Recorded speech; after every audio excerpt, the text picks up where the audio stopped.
What's up, guys? Welcome to another proactive tutoring lesson. I'm your host, Albert, and today we're going to be covering how to answer command of evidence questions on the SAT reading section. And these questions usually involve finding and interpreting quotes. Let's get into it. The first type of command of evidence questions that you might see on the SAT reading are paired command of evidence questions, which, as the name might suggest, there's two questions. One asks you like a broad comprehension question, like a feature about the passage. And then the second question, which goes along with the one before it, asks about a quote to support your previous answer. Now, as you may know, these questions are kind of a double-edged sword, right? Because if you get the first part wrong, the comprehension part wrong, it's kind of hard for you to get the quote correct. So like you might, there's a possibility you might get two questions wrong right off the bat off of that one concept, right? So you got to watch out for these. These are dangerous. However, some techniques that we're going to be covering to help you answer these questions more correctly in the future are this technique that I use called spatial awareness, which is where like when you're reading the passage, right, you don't have to read line by line. You can just skim it, but as long as you get like a general idea of what each section of the passage is talking about, like a general like summary of this, what this paragraph is talking about, what this paragraph is talking about, et cetera, that's what I call spatial awareness. You can grasp the meaning of the passage more effectively and quicker that way. And that's the technique that I use.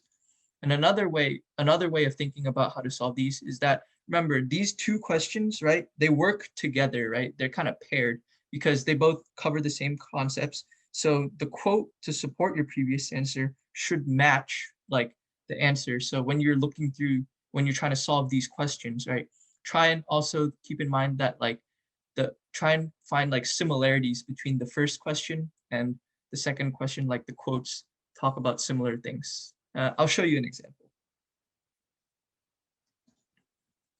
All right, so as I said before, if you get stuck on one, try and find matching concepts in the other. So let's try an example.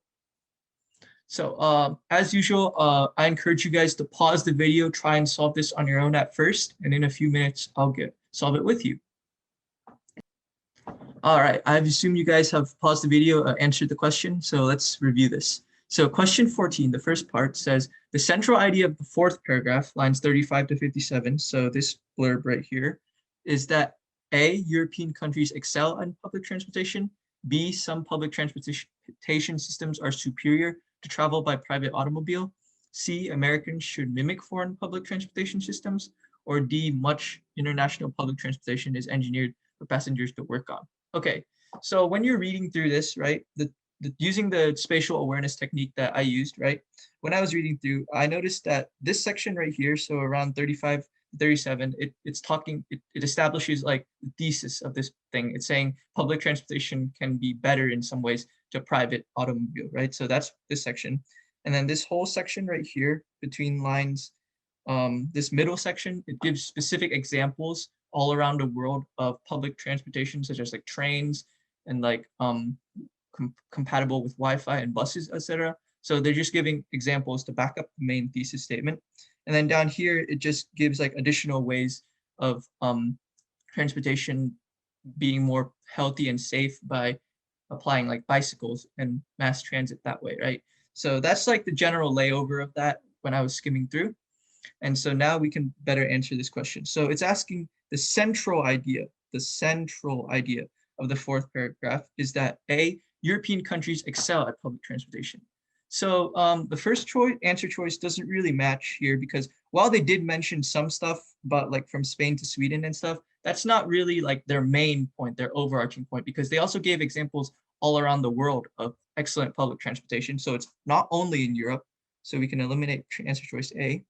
B, some public transportation systems are superior to travel by private automobile. That seems to be correct because, as mentioned above, this is the thesis statement of the paragraph. It's saying, done right, public transportation can be faster, more comfortable, and cheaper, right? Those are all ways that they're better, they're superior to travel. So this seems to be right. So we'll mark that and go back, see if there's any better ones.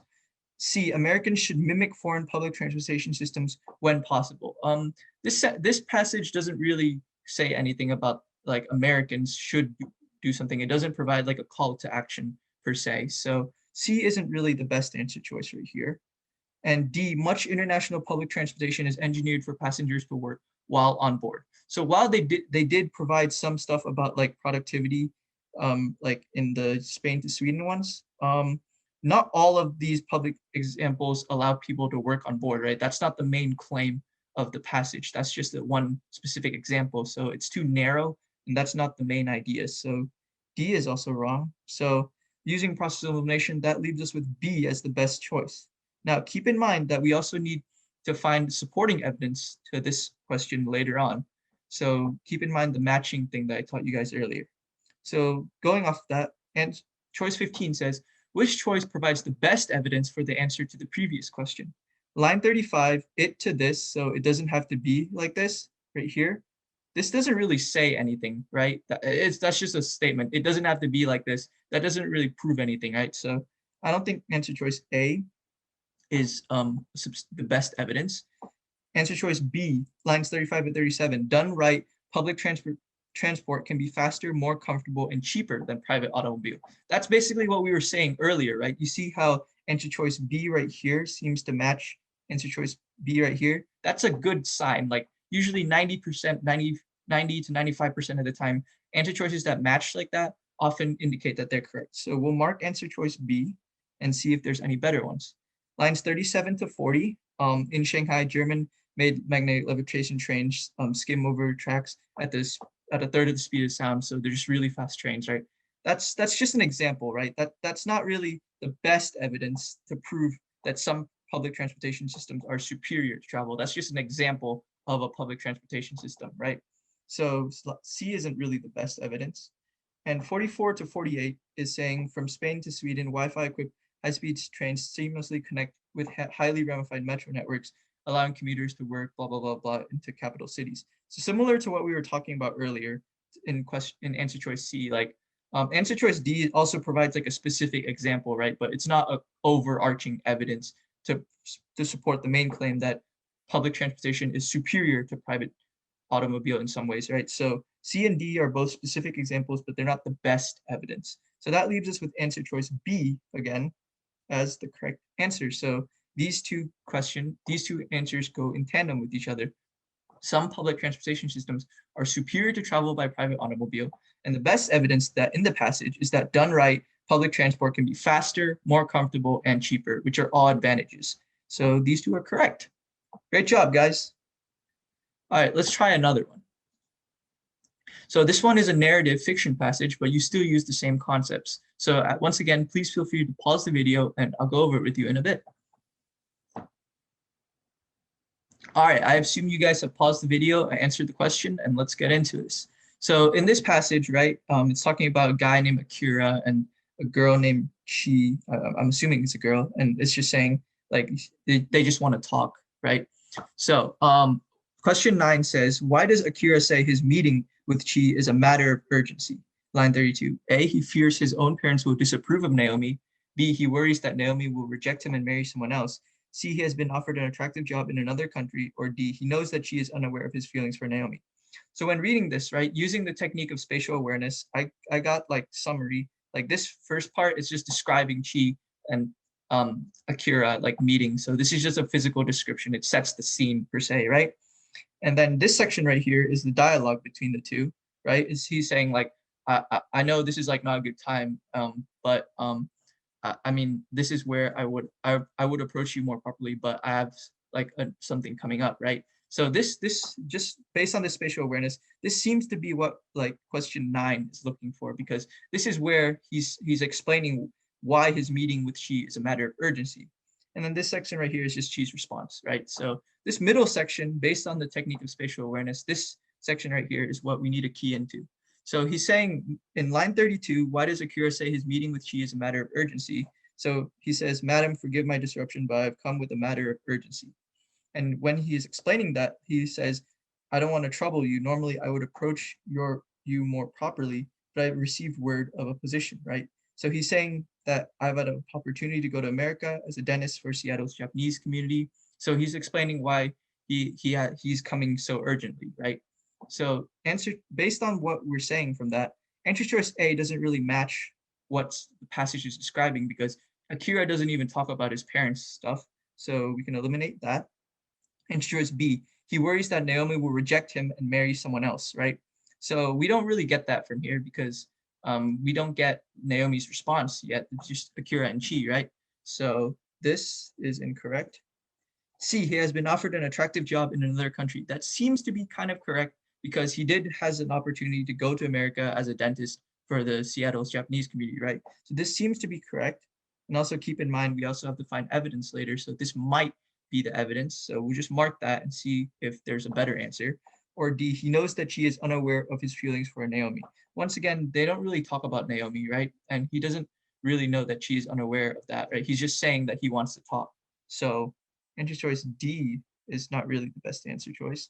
So that leaves us with answer choice C. He has been offered an attractive job in another country. And that kind of matches what the passage is talking about. He's saying, Madam, forgive my disruption. I come with a matter of urgency and I don't want to trouble you. Normally, I would do this, but I recently had an opportunity to go to America as a dentist. So that matches what C is talking about. And going off of that, let's answer question 10. Which choice provides the best evidence for the answer to the previous question? Line 39 says, I don't, line 39 is right here. I don't want to trouble you, right? This part right here, that doesn't really say anything. That's just a statement. I don't want to trouble you. So that doesn't really explain why it's a matter of urgency. So that's not the best evidence. Lines 39 to 42. Normally, I would approach you more properly, but I've received word of a position. I have an opportunity to go to America as a dentist, right? That for the Seattle Japanese community. That seems to be right. And notice how using this technique of spatial awareness, we were able to locate the evidence before we could even answer the question, which is great. It saves you time. So answer choice B seems to be correct because, as mentioned earlier, like this backs up that he's been offered an attractive job in another country. So C right here seems to match with answer choice B right here. And answer C, 58 to 59, depending to Japan. That's not really mentioned here, but that doesn't really, it's not really context. And line 72 to 73, that's also not in the context. So you can eliminate that. And so that leaves us with answer choice B as the correct answer. You notice how answer choice C and B seem to match each other. So they're correct. Great job. All right, let's try another one. So the second type of command of evidence questions that you might see on the SAT are unpaired command of evidence questions, which are like they're just single questions. There's not two questions. There's just one question that asks you to identify specific quotes to support the claim of that question. And we answer these questions using the similar techniques that I've taught you in previously. So identify keywords. That's like a general thing that you should always do on the whenever taking standardized tests. Find keywords that make you answer the questions more efficiently. And also this technique of spatial awareness to locate phrases in the passage more efficiently. So let's try an example. So as usual, feel free to pause the video, answer the question, and I will cover it with you later.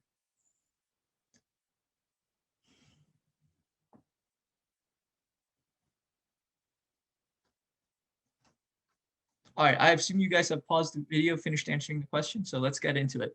So question 18 asks, which choice best supports the conclusion that public transportation is compatible with the use of personal electronic devices? So when reading this, right, the first thing I noticed is asking about personal electronic devices. And when you think of personal electronic devices, you think of like, tablets, smartphones and stuff. And so when I was reading this, I noticed using spatial awareness that this top part right here, it talks about how teens were able to use their iPads, MP3 players, Kindles, and smartphones. You can get some serious texting done when you're not driving. Earbuds offer effective insulation from all but the most extreme commuting annoyances, right? So that's kind of saying why millennials tend to favor public transportation rather than driving, right? That's basically their thing. So this seems to be good, but using the spatial awareness, so we have like a general idea of what we're supposed to be looking for, but still just to be careful, let's go through all the answer choices and see if it's right. So lines 59 to 63, so up here, if the millennials who reached adulthood around the turn of the century and now outnumber baby boomers tend to favor cities over suburbs and are far more willing than their parents to ride buses and subways. So while that does say stuff, it doesn't really mention personal electronic devices. So the quote doesn't really match the statement that the question is trying to confirm. So answer choice A isn't right. Answer choice B is part of their reason is their ease with iPads, MP3 players, Kindles, and smartphones. You can get some serious texting done, blah, blah, blah, blah, blah, and from all but the most extreme commuting annoyances. So similar to what we were talking about earlier, this does mention the personal electronic devices and how like you can, while you're using public transportation, you can use it like as opposed to when you're driving, you obviously can't use your phone, right? So this seems to be like what they're looking for, but we'll start that and we'll see if there's a better option. Line 68 to 70. So even though there are more teenagers in the country than ever, only 10 million have a driver's license versus 12 million a generation ago. That doesn't really, once again, that doesn't really talk about personal electronic devices, right? So this doesn't seem right. And then answer choice D, already to homes. So 77 to 81, already dwellings in over neighborhoods in Washington, D.C., Atlanta, and Denver, especially those near light rail or subway stations, are commanding enormous price premiums over suburban homes. So this section right here, this section doesn't really talk about personal electronic devices either. So it's not really relevant to the question. So that leaves us with answer choice B as the best quote that supports the conclusion public transportation is compatible with the use of personal electronic devices, such as iPads, MP3 players, Kindles, and phones, right? So this is the correct answer. Good job. All right, let's try another one. All right, so once again, pause the video, answer the question, and in a few moments, I'll go over it with you.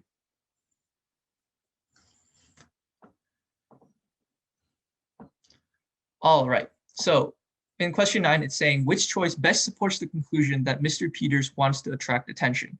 So based on that, using this technique of spatial awareness, right? Up here, this section right here is talking about Mr. Peters' physical appearance, right? It's talking about how he's becoming old, right? And then over here, it's talking about his interactions with people as he was sitting down, I assume at a restaurant, since like it's the menu and stuff like that. So he's sitting down and he's like interacting with people. He's showing off to two women the diamond ring, and he was straightening his tie self-consciously. So this indicates that he's kind of like a show off. He's like, he cares about his looks, right? So that's like that one part right here. And then down here, it's just talking about him interacting with a young man, right? So, so based on those techniques, the question is asking which best supports the conclusion that Mr. Peters wants to attract attention. He wants to attract attention. So based on what I said earlier using technique of spatial awareness, I think that should be somewhere right here because as I've mentioned earlier, like he's very self-conscious when he's interacting with the waiter and he's gesturing to two women in the next table. So he's like flexing his diamond ring, right? So he wants to attract attention to himself, like as like a man of importance, right? So based on that, we have like a general idea of what the question is looking for. But let's go through the choices. Lines 80 to 81, apparently he himself was not aware that there had been any change. So right here to right here, that doesn't really say anything about how he wants to attract attention. So answer choice A isn't the best evidence. Lines 81 to 85, he straightened his tie self-consciously, and when Irma handed him a menu, he gestured with it so that the two women at the next table would notice the diamond ring on the fourth finger of his right hand. That does seem to support the conclusion that he wants to attract attention, right? Because he's attracting attention to like himself. He's self-conscious and he's kind of, once again, he's flexing his diamond ring, right? So this seems to be correct. So we'll star that, answer choice B. And let's look at the others, just for courtesy. Lines 90 to 91, the young man had never for 1 second deserted Mr. Peters. That doesn't really support the conclusion that Mr. Peters wants to attract attention. So that's not the best evidence to support that. So we can eliminate C. And lines 91 to 93, he was always there tugging at Mr. Peters' elbow, making him do things that were not becoming in a man of 45. That doesn't also support the conclusion that Mr. Peters wants to attract attention, right? So D is not right. So that leaves us with answer choice B as the best quote to support the idea Mr. Peters wants to attract attention. He straightens his tie self-consciously and he's gesturing so that people would notice his diamond ring. So he's attracting attention to his appearance. So answer choice B is our answer and it's correct. Great job, guys. Okay, so that concludes today's lesson. As usual, if you guys have any questions, comments, or concerns, please feel free to contact us using these social media resources as well as our email. And I hope you guys have enjoyed the video. If you guys need extra practice on command of evidence, please check out our Google Classroom where we have posted some worksheets and answer keys so that you guys can practice that. And I hope you guys have enjoyed the video. Please like and comment below if you have anything to say. And I'll see you guys next time.